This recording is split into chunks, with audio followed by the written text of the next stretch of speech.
Sud Radio 7 Excellent, Judith Belair. Bienvenue chers amis, c'est Excellent, votre rendez-vous du dimanche avec l'excellence française sur Sud Radio. Il s'est fait connaître du grand public dans Top Chef. Depuis, Valentin Nérodo a tracé sa route avec exigence et détermination. Bienvenue Valentin. Bonjour Judith. Avec plaisir, bonjour. Chef entrepreneur, vous tenez désormais les rênes du château de Maréchal de Saxe en Essonne. Oui, exactement. C'est un projet ambitieux qui mêle gastronomie, patrimoine et grand potager nourricier, vous allez nous en parler. Mais au-delà du chef médiatique, il y a l'homme de terroir, et ça c'est important. Vous nous venez aujourd'hui avec votre nouveau livre du potager familial aux tables d'exception, c'est sorti chez Fayard. Exactement. Eh bien c'est excellent. Et d'ailleurs, c'est excellent, c'est l'émission qui crée le lien. Spécialiste du bluff, devenu maître du suspense, Alexis Lepsker est une figure à part, ancien journaliste, commentateur et animateur de l'émission La Maison du Bluff. Ex-directeur de la communication de Poker Stars aussi, hein, c'est ça ? Oui. Quand même, il a longtemps été surnommé la voix du poker. Bienvenue Alexis. Merci, bienvenue. Avec plaisir. Depuis 2020, vous êtes auteur de thrillers à succès, vous avez enchaîné les récompenses.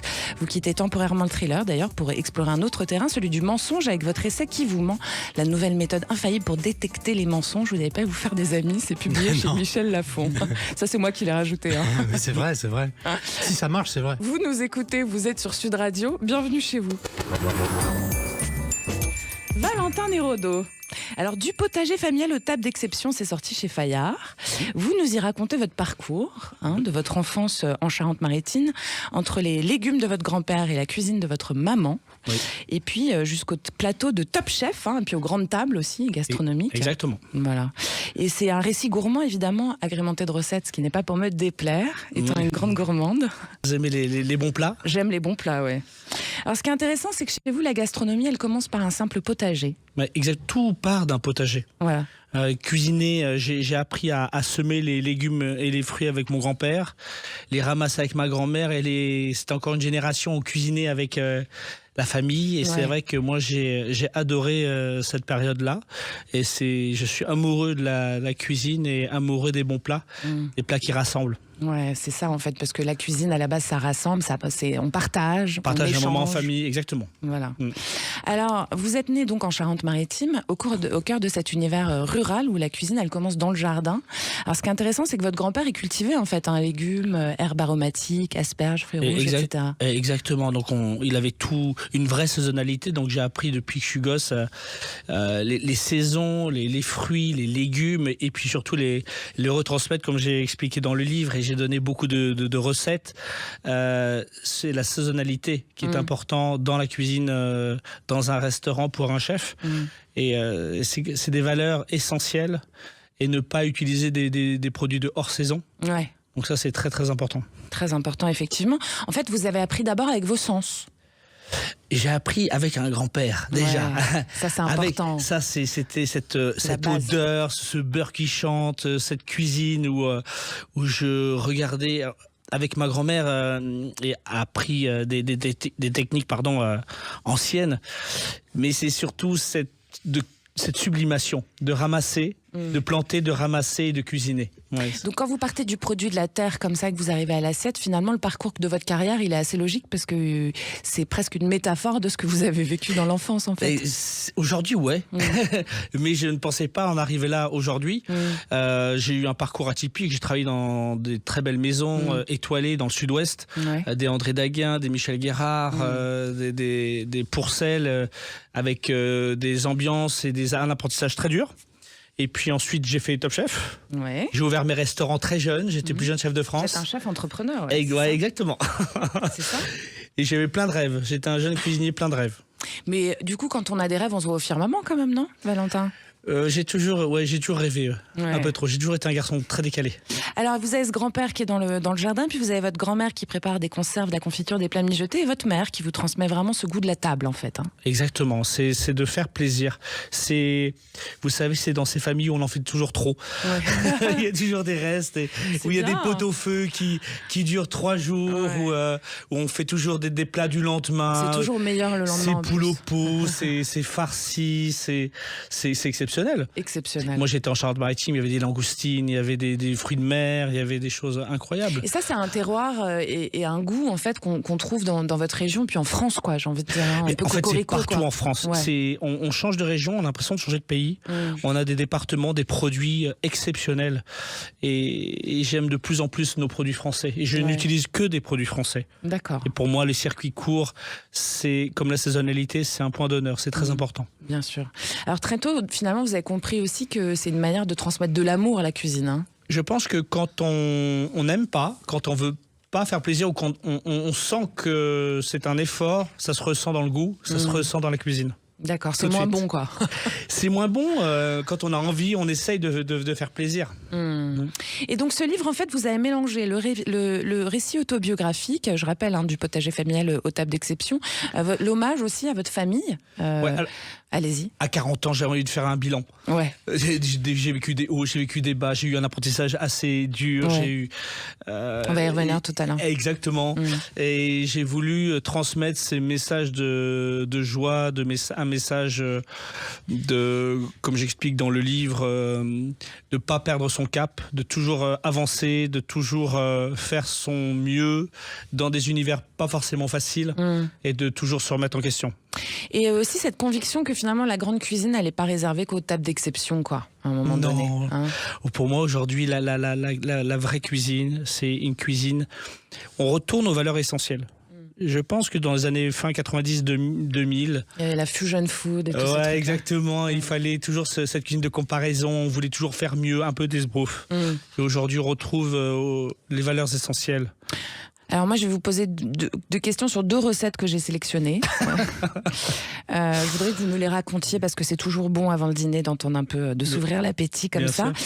C'est des trucs qu'on peut faire à la maison. Hein. Donc bar sur pot, lard, contisé, ça j'y aurais pas pensé. Hein. Au lard vrai sur le bar. Ouais. Ça rime en prime, pardon. En fait, le lard, c'est gras. C'est du cochon noir de Bigorre. Ouais. Et en fait, quand on fait des tranches très fines, contisées, on le fait un peu en millefeuille. Le lard fond, la graisse du lard fond dans le poisson. Ouais. Et c'est vraiment magique. Un goût de torréfié, de grillé. C'est incroyable. Et le bar, on le met en entier, on peut le rouler, c'est-à-dire qu'on prend un filet, on le désarrête, on met une tranche de lard très très fine. Et ensuite, on le roule et on peut le cuire à 140 degrés à basse température. Et c'est exceptionnel. 140 degrés entre 6 et 8 minutes. D'accord. Voilà, c'est pas long, hein. Ouais. Je vais essayer à la maison. Ça vous donne pas faim, Alexis? Mais si, c'est un supplice là. Vous avez vu, c'est pas fini. On va parler du riz au lait à la vanille. Alors ça, c'est mon premier plat. Bah oui, c'est votre plat d'enfance, ça. J'avais 6-7 ans, j'avais un petit tabouret, j'avais une cuisinière à bois et avec ma grand-mère. C'était tellement compliqué de rester devant pendant 45 minutes, 1 heure, donc je le touillais. Et c'était mon premier plat. 45 minutes, 1 heure à faire un riz au lait. Exactement. D'accord. C'est ce qui est... En fait, on cuit le riz d'abord et on crée la sauce ensuite. En fait, le riz au lait, on cuit un riz dans la sauce. Dans un lait entier. Ok. Et en fait, il faut que le lait devienne crème. Donc, c'est une cuisson très lente. Ouais, parce que sinon, très ça longue. va Il ne faut pas que ça accroche. Il y a de la vanille, c'est une tuerie. Et donc, vous étiez là en train de touiller mon riz, en touillant votre lit. Ma grand-mère en avait marre d'en refaire. Voilà, exactement. Bon, et puis moi, j'arrête pas de faire des fautes de français ce soir. On est bien barrés. En fait, c'est un guide pratique pour cuisiner comme un chef chez soi, quoi. Est-ce que vous pensez que si on n'est pas doué, on peut y arriver? Non, mais vraiment, c'est vraiment facile. Aujourd'hui, il y a des techniques, il y a des tips, il y a des petites. C'est des recettes qui font du bien. Ouais. Et c'est ce que j'ai voulu transmettre dans ce livre. Comfort food, quoi. Ouais, ça fait du bien. Aujourd'hui, on a une vie un peu difficile, on a du stress, et c'est vrai que c'est des recettes qui font plaisir avec son chéri ou avec ses amis ou sa famille. C'est vraiment des recettes familiales ou amicales. Ouais, exactement. Ouais. Alexis, vous êtes gourmet, vous? Ben non, mais quand j'entends ça, oui, je le deviens forcément. Mais là, ça donne vraiment envie. Ouais. Évidemment. Et puis, ce qui est amusant, c'est qu'on voit chez Valentin l'étincelle de la passion dans les yeux. Ah oui, ça ment pas. Ouais, ça c'est sûr. On sent qu'il a vraiment ça chevillé au corps et ça fait vraiment plaisir. C'est communicatif, je trouve. Et alors, il y a un lien pas du tout improbable, figurez-vous, que j'ai trouvé entre le poker et ouvrir un restaurant. Oui. Vous avez envie de l'entendre?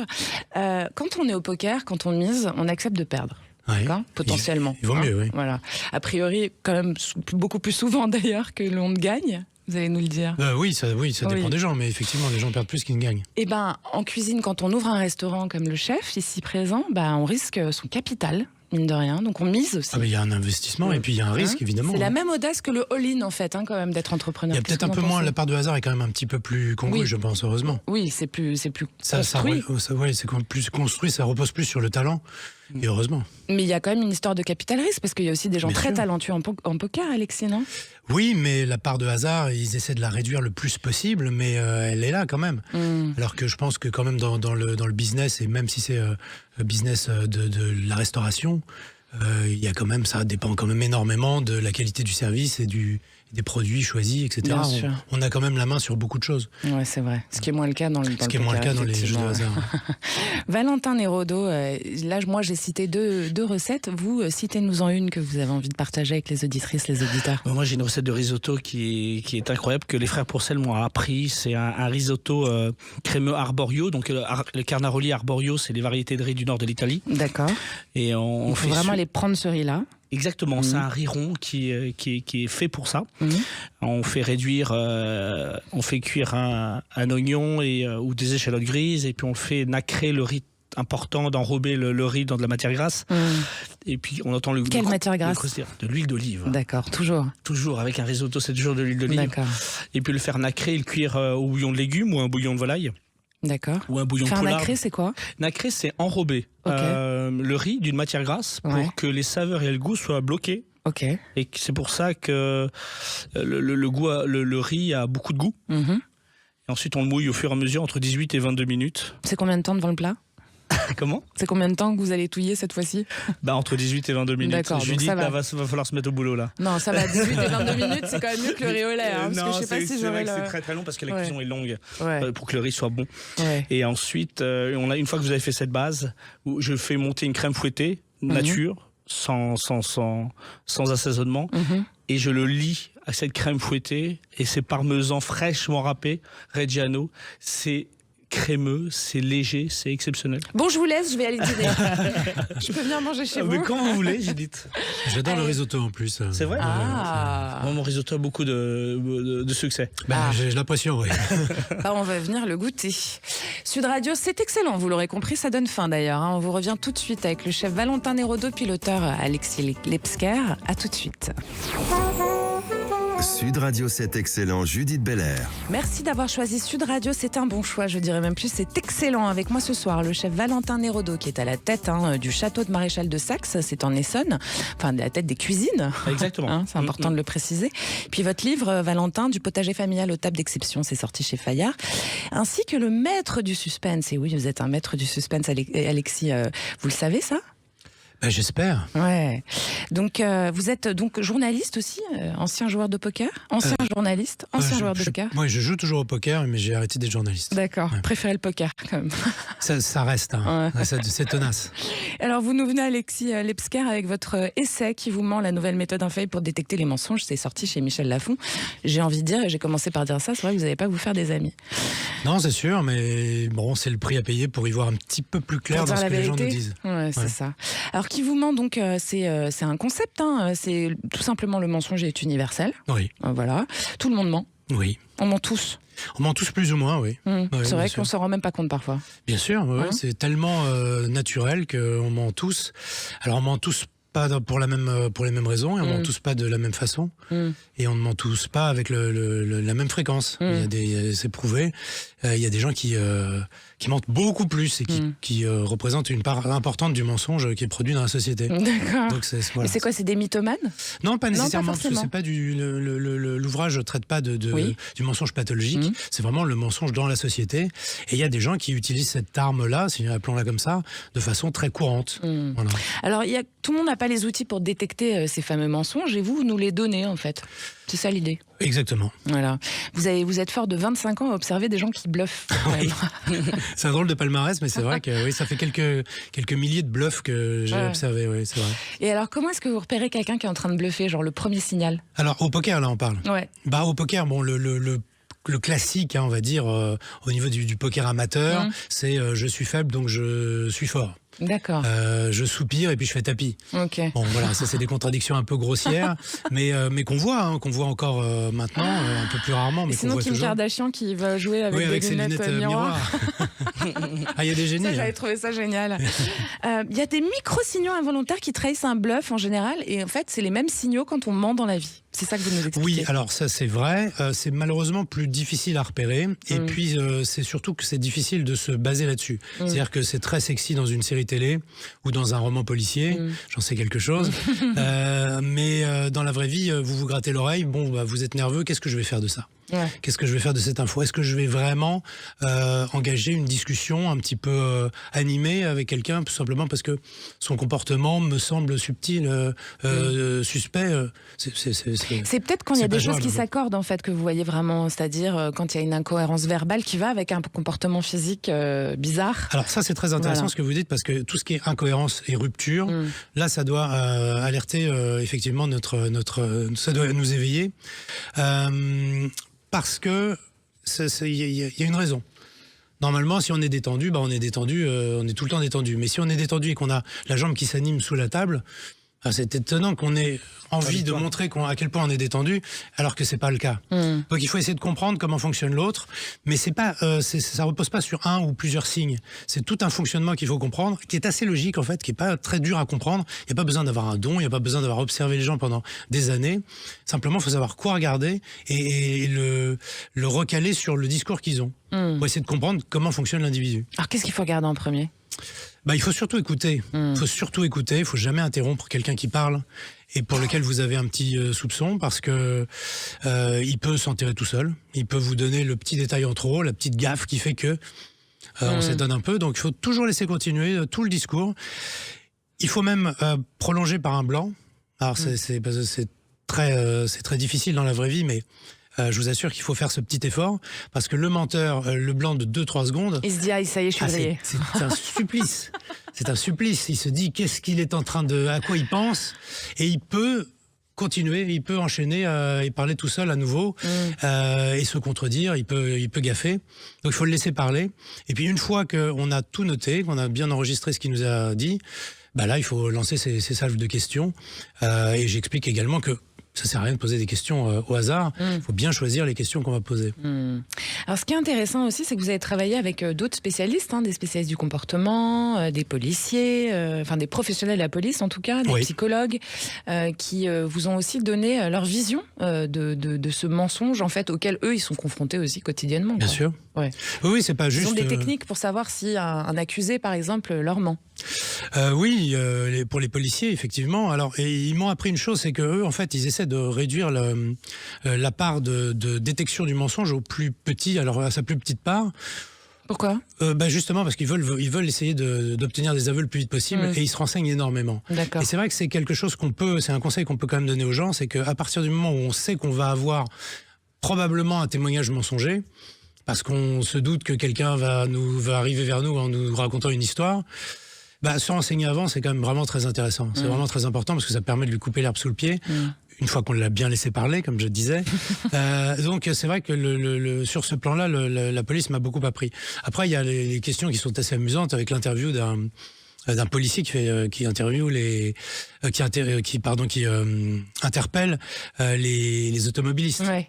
Donc ça, c'est assez amusant, parce qu'ils ont des questions. Allez-y.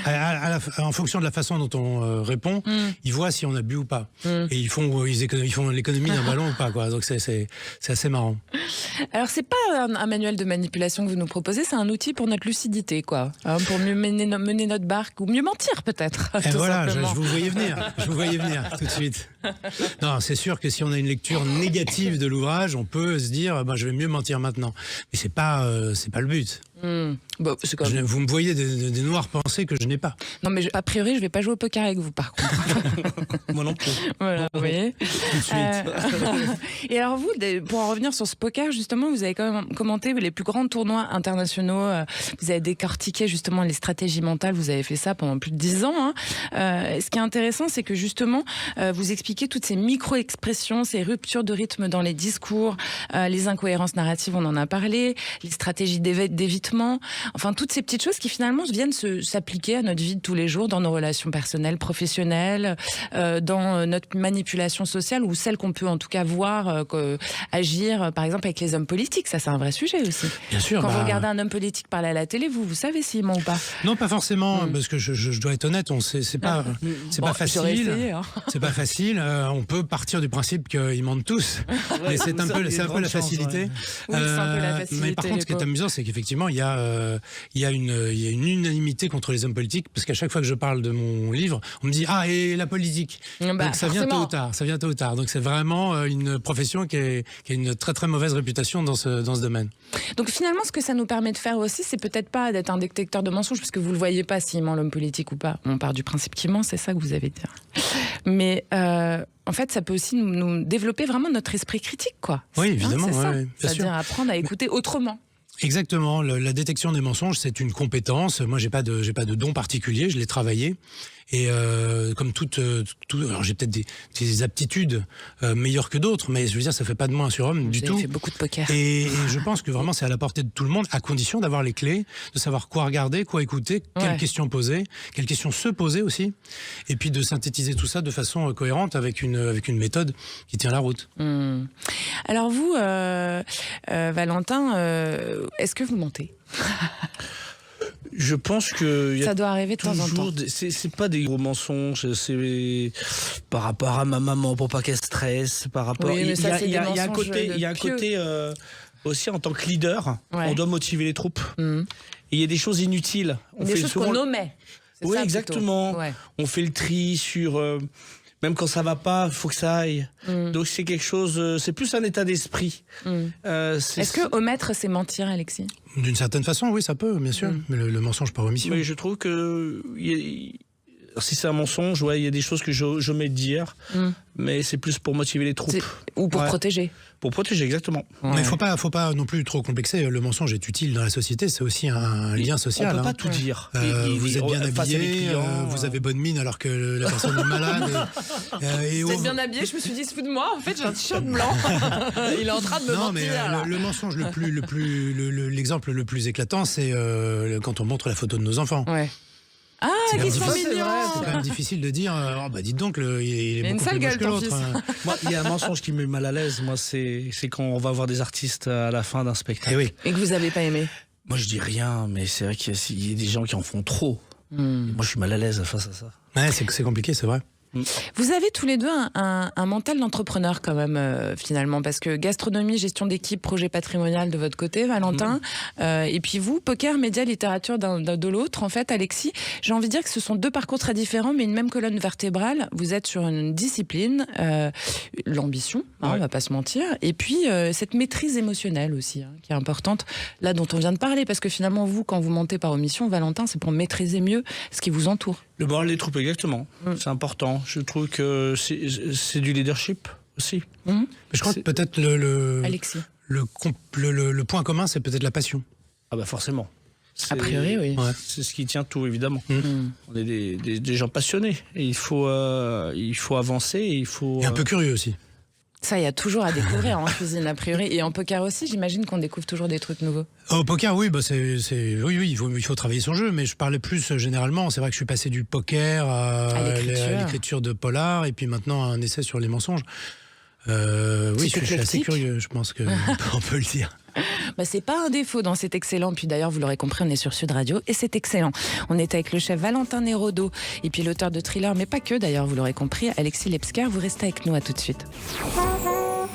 Sud Radio, c'est excellent, Judith Belair. Merci d'écouter Sud Radio, c'est excellent comme tous les dimanches. Alors aujourd'hui, on est avec Valentin Nérodo, chef du château du Maréchal de Saxe, c'est en Essonne, et puis auteur du potager familial aux tables d'exception, c'est sorti chez Fayard, et puis à ses côtés, le maître du suspense, Alexis Lepsker, ancien journaliste, joueur de poker, qui signe l'essai Qui vous ment, la nouvelle méthode infaillible pour détecter les mensonges, ça peut être fort utile, et c'est sorti chez Michel Lafon.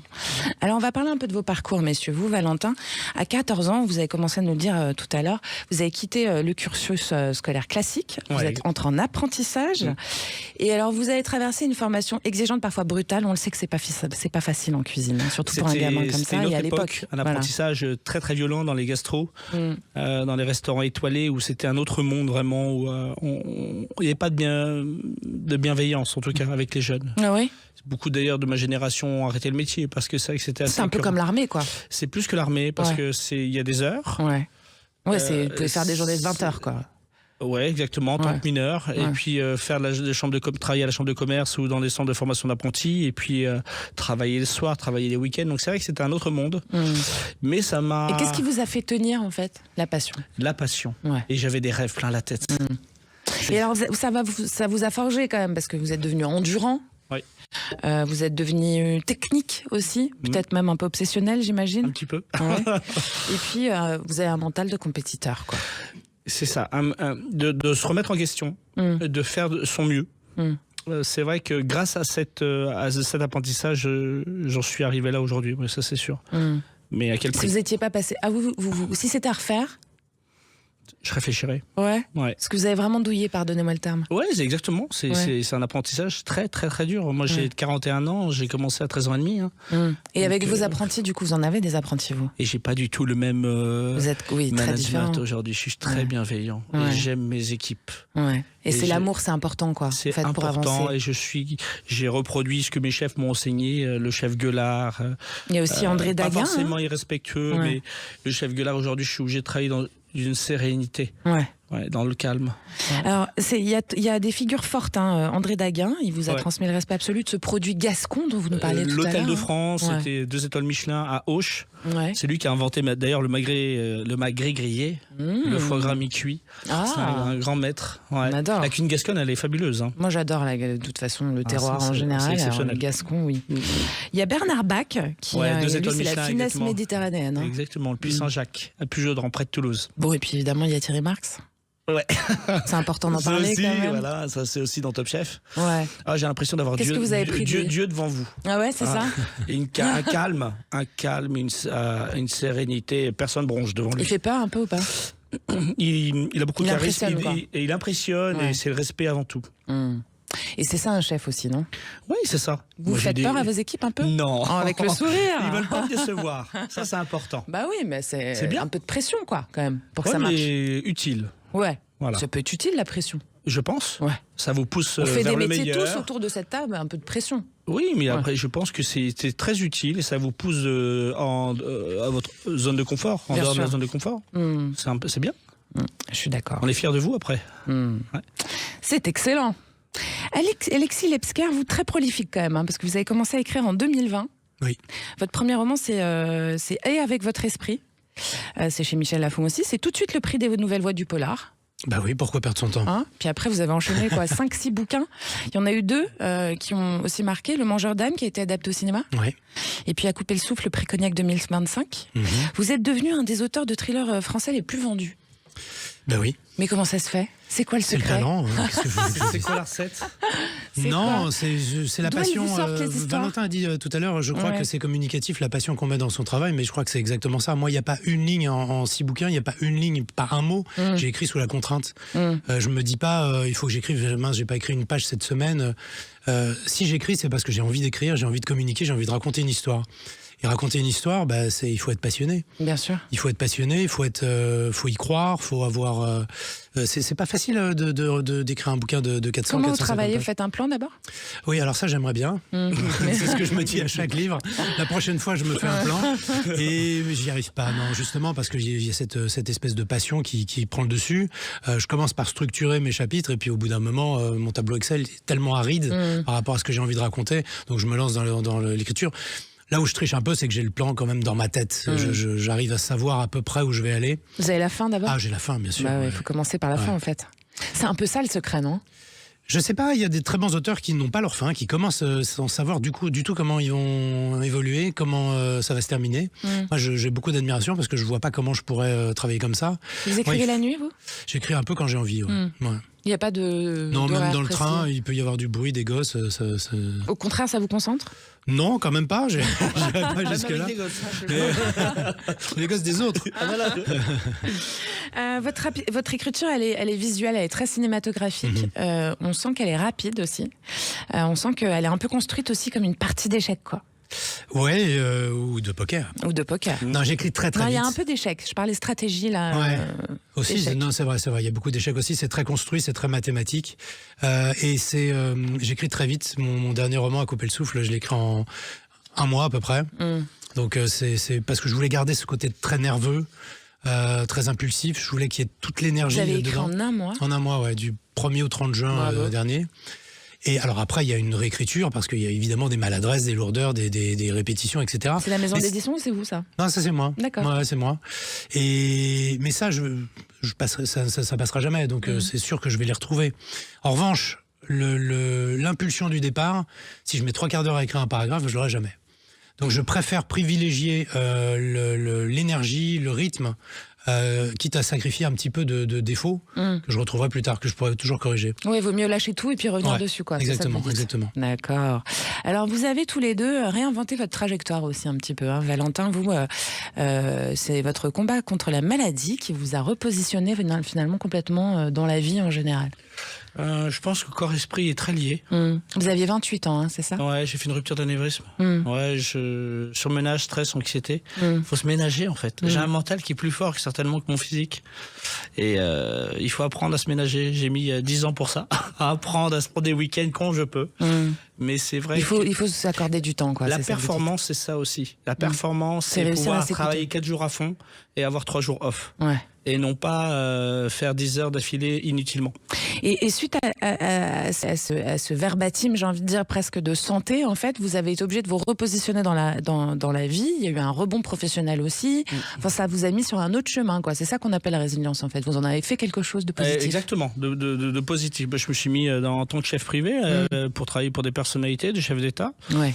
Et lâché. Et j'ai vendu tous mes restaurants à un groupe. Et c'est sûr que c'est une autre façon de faire, de penser. Vous êtes plus heureux aujourd'hui? Très. Beaucoup plus. Mais bien sûr. J'ai jamais Vous été pensez aussi que le bonheur, apaisé ça dans évite ma les vie. maladies? Totalement. Ouais. Ouais. Qu'est-ce que vous en pensez, vous, Alexis? On a un point commun, c'est Bah que oui, ça use beaucoup. Et il faut savoir lever le pied. Ouais. Ça vous est arrivé aussi? Ouais. D'accord. Ouais. Et vous aussi, ça a été un problème de santé qui vous a repositionné dans votre vie de tous les jours? Oui, qui m'a fait prendre beaucoup de recul et puis qui m'a fait aussi prendre confiance en moi. Parce que j'étais très anxieux, très inquiet. Je voyais toujours toutes les catastrophes possibles. Et à un moment, il faut avoir confiance, il faut croire en sa belle étoile et puis en ses capacités pour rebondir, pour trouver des opportunités, etc. Et maintenant, je suis beaucoup mieux dans ma peau. Ouais. Et vous, le changement de carrière radicale, il est lié à ce passage-là? Parce que vous avez changé complètement. Non, aussi, hein. j'ai un peu subi, j'ai fait des choix aussi. Dernière décision, c'était un choix. J'étais directeur de casino, donc c'était pareil, 60-70 heures par semaine, pardon. Par jour. Oui, par jour, c'est beaucoup. Et avec des responsabilités, avec 155 personnes, des croupiers, etc. Des décisions difficiles, la police des jeux sur le dos. Enfin, C'était quand ça? C'était en septembre, pas cette année, l'année précédente. Donc c'est récent. Et j'ai fait ça pendant 2 fois 2 ans. D'accord. Et ça vous a calmé, quoi. Ouais. On va dire Ce qui m'a calmé, c'est d'arrêter. Ouais. Et puis après, vous commentiez aussi en tant que journaliste, on l'a dit tout à l'heure, en poker, etc. Vous êtes passé aussi en écrivant du commentaire au roman. Vous avez conscience de ça? Oui, et puis j'ai fait aussi 4 livres de conseils techniques pour le poker. Ouais. Bon, c'est ce qui m'a... ça n'a rien à voir évidemment avec l'écriture de romans, mais c'est ce qui m'a permis de me désinhiber aussi, parce que c'est vrai que écrire un livre, c'est pas évident. Donc là, au moins, je savais que j'étais capable de tenir le rythme. Alors j'aimerais que vous échangiez l'un et l'autre un conseil l'un pour l'autre. Donc vous, Alexis, vous allez donner un conseil à Valentin sur la bonne manière de faire du poker, et vous, Valentin, vous allez donner un conseil à Alexis sur la bonne manière de se servir d'un fourneau. Il faut dire le premier truc qui vous vient. Alexis. Et ben, quand on a un doute, on laisse tomber. Bah voilà, mais ça c'est vrai C'est dans prudent. la Il y a un doute, il n'y a pas de doute. Ouais. Exactement. Et vous, Valentin? De cuisiner un seul produit et le faire bien, avec un bon assaisonnement et une bonne cuisson. Un seul produit. Quand vous Par travaillez exemple, allez-y. Une dorade, Ouais. on l'a fait griller au four avec des herbes, des aromates, du citron ou des choses simples. Faut aller à l'essentiel. Ouais, faut En fait, less, quand on ne sait less pas, is more, comme on dirait. ouais, on va à Ouais. l'essentiel. On fait une seule chose bien faite, C'est déjà bien. c'est déjà beaucoup. Bravo. Merci d'avoir choisi cet excellent. Vous restez avec nous. On est sur Sud Radio avec le chef Valentin Nérodo et l'auteur de thriller Alexis Lepsker. À tout de suite. Sud Radio, c'est excellent, Judith Belair. Vous êtes bien sur Sud Radio et nous aussi, c'est excellent comme chaque dimanche ce soir pour encore quelques instants. Vous êtes avec le chef Valentin Nérodo aux commandes du château du maréchal de Saxe de ses cuisines, c'est en Essonne. Et puis son livre du potager familial aux tables d'exception, paru chez Fayard, accompagné du maître du thriller Alexis Lepsker, ancien journaliste, joueur de poker. Et puis son essai Qui vous ment, la nouvelle méthode infaillible pour détecter les mensonges, c'est chez Michel Lafon. Alors quelques instants, je disais, car dans pas longtemps, vous allez retrouver votre chronique dédiée aux personnalités et aux marques qui s'engagent. Parlons de vous. Alors mes chers invités, avant cela, quelques minutes donc, assez pour vous embêter un peu avec mes petits portraits chinois. Est-ce que vous êtes prêts? Faut pas trop réfléchir, hein. D'accord? Je vous pose chacun votre tour Non, là, une vous me question. demandez ça. Vous me demandez ça de pas trop réfléchir. Bah, vous jouez au poker là. Vous réfléchissez beaucoup quand vous jouez Bah au oui, poker? je sais, oui. Vous pouvez mettre très longtemps à jouer ou pas? Ça peut arriver, ouais. Ouais, bah là, il faut dégainer. Bon, ok. Hein, on va faire un blackjack. D'accord. Valentin, si vous étiez une saveur. La vanille. Ah, bah le riz au lait, j'allais dire exactement. pourquoi, mais je me suis répondu toute seule. Ouais. Bon, d'accord. Vous, Alexis, si vous étiez un secret. Je serais un meurtre. Ah. Oh bah oui, voilà, vous me tendez la perche. Hein. Vous me tendez la perche. Alors, c'est quoi le meurtre parfait? Le meurtre parfait, je crois que c'est celui qui dure très longtemps, qu'on repère pas, et puis et d'un seul coup, la personne est morte et on a l'impression qu'il s'est rien passé. Est-ce que Epstein, il a été assassiné, à votre avis? J'ai pas l'impression qu'il se soit suicidé, moi. Hein, mais Ouais, bon. bah, voilà. On l'a aidé. C'est vrai que le drap est bon. Valentin, si vous étiez un moment de la journée. Le matin, j'adore. Ouais, pourquoi? Parce qu'on a plein d'énergie et on a envie de faire plein de choses. Parce que vous projetez votre journée. et tout Exactement. D'accord. Alexis, si vous étiez une pièce d'échec. Bon, la reine, ça c'est facile, mais peut-être un pion, c'est pas mal. Un Ouais, pion, ouais. pourquoi vous aimez bien C'est- Petit soldat. Non, et puis ça occupe bien le centre quand même. Ouais. Ah ouais, vous aimez bien être au centre, quoi. Ouais. Et aux échecs, au moins, c'est c'est assumé. plutôt pratique quand même. Ouais. Valentin, quelle est l'épice que vous utilisez le plus souvent? Les piments de Spelette. Ah, mais Parce que ça c'est- vient du sud-ouest. Hein. Parce que déjà, c'est français. Ouais, ouais. Ça a beaucoup de goût et c'est pas trop fort. Ouais, c'est vrai que c'est pas si fort que ça et que c'est bon. Ouais. Ça, on peut le mettre un peu dans tout, quoi. Ouais, exactement. Ouais. Alexis, si vous étiez une atmosphère. Une atmosphère, vous avez des questions. Atmosphère. Une atmosphère pesante alors, une atmosphère lourde. Oh, mais je croyais que vous alliez nous dire, je sais pas, une île déserte avec de l'eau et du soleil et tout ça. Non. Ah non, pas du tout. Ah, non. Non, je rigole. Hein. Plein de stress. Voilà. Valentin, si vous étiez un souvenir d'enfance. Des souvenirs avec des cabanes quand on est gosse. Ouais. Vous faisiez des cabanes dans les arbres. Ah oui, à voler les jardins de papy, les outils de papy et faire des. Ah, et Faire les vous, cabanes, vous, c'était vous, génial. vous grondez pas, Ah bah papy? si. Quand on prend un Ça fait ciseau à partie bois du comme truc. burin, c'est sûr que. Oula, ah oui. Ok. On fait tous des bêtises comme ça. Hein. Beaucoup. Voilà. Mm. Alexis, un mot que vous diriez à votre moi enfant. Fonce. Ouais, parce que vous étiez en Ouais, retrait. un petit peu en retrait, un peu timide, ouais. Ouais. Mm. Et ça, c'est parti en écrivant comme Non, vous disiez c'est tout parti à l'heure quand j'ai fait de la télé. D'accord. Où Ouais. là, il faut laisser un petit peu son stress de côté parce que sinon on vit pas. Ouais. Il faut prendre confiance en soi et puis apprendre à vivre avec le regard des autres. Ouais. Et finalement, Bah, ça s'est bien passé. bah voilà. Donc, fonce. Valentin, si vous étiez une tentation. C'est la gourmandise. Oh, c'est une tentation la gourmandise. Ah ouais. Mais c'est quoi le truc, par exemple, le pire que vous auriez envie de manger mais qui est vraiment pas bon?